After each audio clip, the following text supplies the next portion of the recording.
The untold story of the Kingdom of the Maharlikans, now called the Philippines. In the early 1930s, Europe was in a depression and Germany was financially bankrupt. An unknown party leader promised the German people that he could create jobs and boost its economy. The Germans dared him and put him in power. His name is Adolf Hitler. In June 1933, the Vatican and Hitler, a Roman Catholic, signed a concordat for mutual protection and enhancement.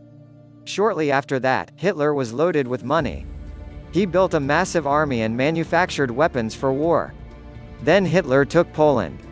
Before 1918, there was no Poland. That land was part of Germany and used as a buffer zone to separate Germany from Russia. But when Hitler reclaimed it, England declared war on Germany. Throughout the Spanish occupation of the Maharlika, members of the Tagian Talano clan have been visiting Europe since some of their relatives were English and Austrian. From 1866 to 1898, Prince Julian MacLeod Talano had also been frequenting the Vatican. In 1934, under Pope Pius XII, the Vatican negotiated with a member of the Filipino royal family, the Christian Talano clan in Maharlika. An agreement was reached that 640,000 metric tons of the Talano gold would be lent to the Pope.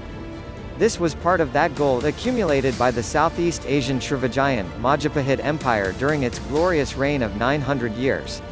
In 1939, two members of the Talano family and a Roman Catholic priest, Father José Antonio Diaz, brought the gold from Kota Kinabalu, Sabah, to the Vatican.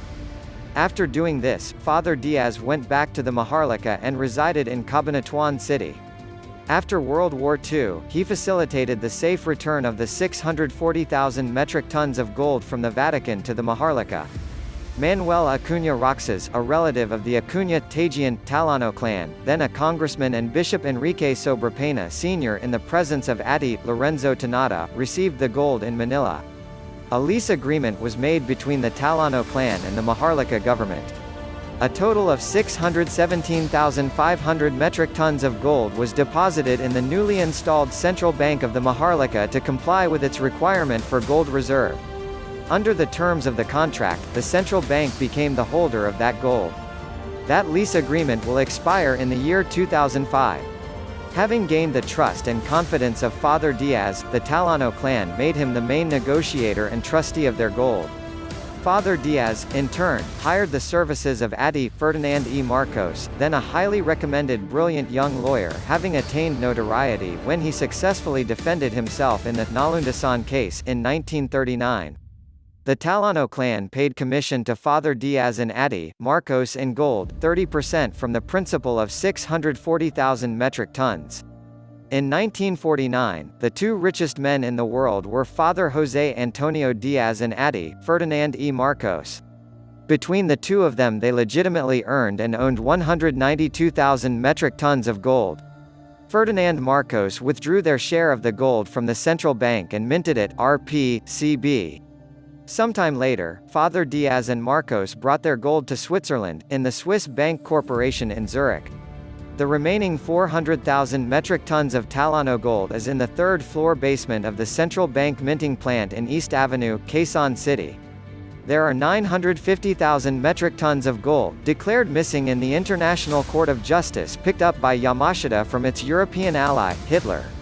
Another 250,000 tons of the Japanese loot around Southeast Asia are both now in the Maharlika. This country then became the holder of 1.6 million metric tons of gold bars. Some of the Yamashita gold buried in the Maharlika has been found. But the bulk of it is still buried to this day. And even now, thousands are secretly digging for it, including Japanese treasure hunters. The Wall Street Journal in its November 15, 1985 issue, wrote that 2/3 of all gold in the world is in the Maharlika. 1/3 is divided among the rest of the countries in the world. Very few Filipinos know this. When Marcos took over the government in 1965, the Maharlika had a foreign debt of $13.5 billion United States dollars. In 1986, when the Americans forcibly brought Marcos to Hawaii, President Aquino inherited a foreign debt of US $24 billion. But, of these, $7 billion United States dollars was incurred by the private sector. At his ouster, Marcos left 2.5 billion United States dollars in the central bank reserve.